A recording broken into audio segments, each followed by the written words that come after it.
peu près, même plus, de 1300 morts rien qu'à Tripoli.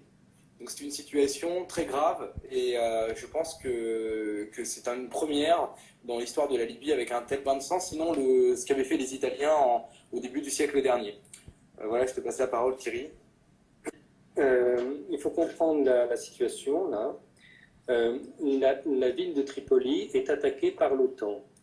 Donc l'OTAN arrive avec une artillerie considérable. Bon, ils bombardent la ville, mais ils utilisent des hélicoptères de combat qui viennent dans les rues de mitrailler les gens. Donc c'est ça qui provoque ce taux de mortalité très élevé. Ensuite, l'OTAN ouvre la voie à ce que l'on appelle des rebelles, qui sont en réalité pour la plupart des combattants étrangers, connus jusqu'à présent avec l'étiquette d'Al-Qaïda. Mais il y en a qui viennent de tout un tas de pays différents. Donc ils s'engouffrent dans la voie qui est ouverte par les hélicoptères de l'OTAN et ils pillent et massacrent ce qu'ils trouvent. Bon. Il y a, se joignant à cela, certainement des cellules dormantes qui étaient dans Tripoli, qui se sont réveillées. En fait, tout a commencé hier, samedi, à 20 h, au moment de l'iftar, la prière de rupture du jeûne. À ce moment-là, certaines des grandes mosquées de Tripoli ont été verrouillées, personne ne sait par qui, et les haut-parleurs ont été utilisés pour appeler à l'insurrection. Et un appel à l'insurrection qui était, dans son contenu, sa tonalité, la rhétorique habituelle d'Al-Qaïda. Ce n'est pas du tout des démocrates comme on le raconte. C'est réellement les mercenaires recrutés dans le monde entier par les Saoudiens et qu'on a connus pendant des années sous le nom d'Al-Qaïda. Ce sont eux qui font le travail. Okay. Et l'OTAN vient comme force militaire, parce qu'évidemment ces gens-là ne pourraient pas tout seuls avoir un succès militaire. Voilà. On parle, je vois que je suis toujours sur le timeline là en direct. On dit que la garde rapprochée de Kadhafi a abandonné. Est-ce que c'est confirmé ça? Non, c'est complètement faux et non, on peut vous le dire avec une certitude absolue puisque dans l'après-midi, en fin d'après-midi, un convoi officiel qui comprenait un grand nombre de personnalités a été attaqué.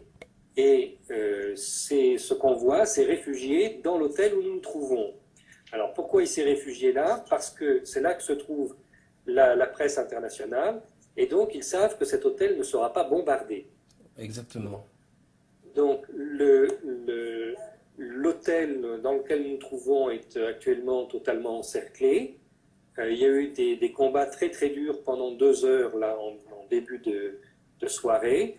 Maintenant, c'est plus calme, chacun campant sur ses positions. Alors, la chaîne Al Jazeera a annoncé que tout à l'heure l'hôtel est tombé, c'est complètement faux, on vous parle depuis cet hôtel, et ils ont annoncé qu'on avait arrêté Saïf al-Islam dans l'hôtel, c'est impossible, il n'a pas pu être arrêté, nous sommes là pour en témoigner. Donc, et puis, il y a d'autres responsables de très haut niveau qui se trouvent dans cet hôtel. Tout à l'heure, Abdallah Senoussi, le chef du renseignement intérieur qui a été mis en cause par le tribunal pénal international, a rencontré les journalistes pendant quelques minutes, et il y a d'autres personnalités encore qui se trouvent dans cet hôtel. Ok. Est-ce que, parce que là, je suis en train de lire les infos, on nous dit que Kadhafi est prêt à négocier. Est-ce que cette info est confirmée aussi? Bien sûr, c'est absolument vrai. Kadhafi est prêt à négocier dès le premier jour. C'est l'OTAN qui refuse la négociation. Donc, en fait, oui. Kadhafi a toujours demandé la négociation autour du plan de l'Union africaine. Ouais. Et là, par exemple, c'est ce que vient de réitérer Moussa Ibrahim, le porte-parole du gouvernement. C'est ce qui est dit dans les conférences de presse depuis maintenant à peu près 5 mois et demi. Donc à un moment donné, si l'OTAN ne veut pas entendre cette réponse, c'est une chose. Mais on ne peut pas dire que Kadhafi ou le pouvoir ici en place ne souhaite pas un plan de paix.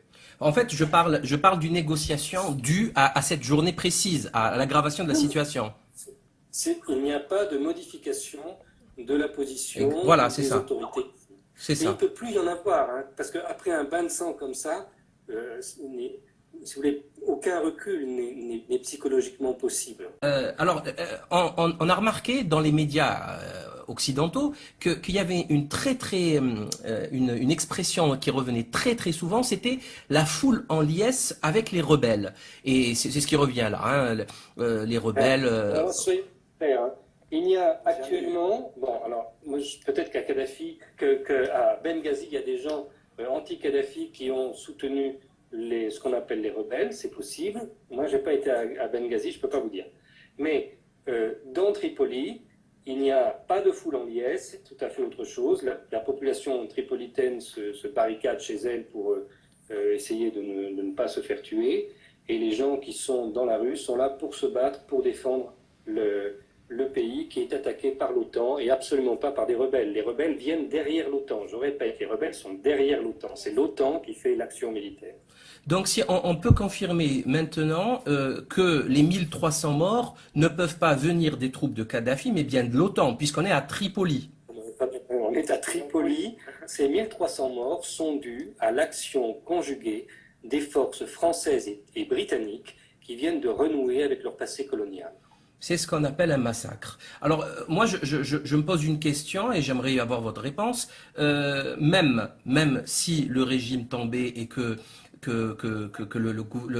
l'État, enfin le gouvernement Kadhafi et sa présidence tombaient, est-ce que vous ne pensez pas qu'il y a des risques d'irakisation de la Libye, avec une situation catastrophique qui pourrait durer des décennies? Compte tenu de la structure sociale de la Libye, qui n'est pas la même structure que la société irakienne, en fait, ce n'est pas le bon exemple. Le bon exemple, c'est la Somalie. La partie de la Libye, la partie rurale de la Libye est organisée de manière tribale et se retrouvera dans la situation de la Somalie. La ville de Tripoli faisant exception, c'est une très grosse ville où les gens se définissent moins par leur tribu et plus par leur famille, voire de manière individuelle. Donc là, ça aura une tournure différente à mon avis, mais tout le reste de la Libye est appelé au chaos somalien. Ceci à 1h30 de l'Italie et de la France. Donc les conséquences pour la sécurité en Italie et en France seront considérables dans la décennie à venir.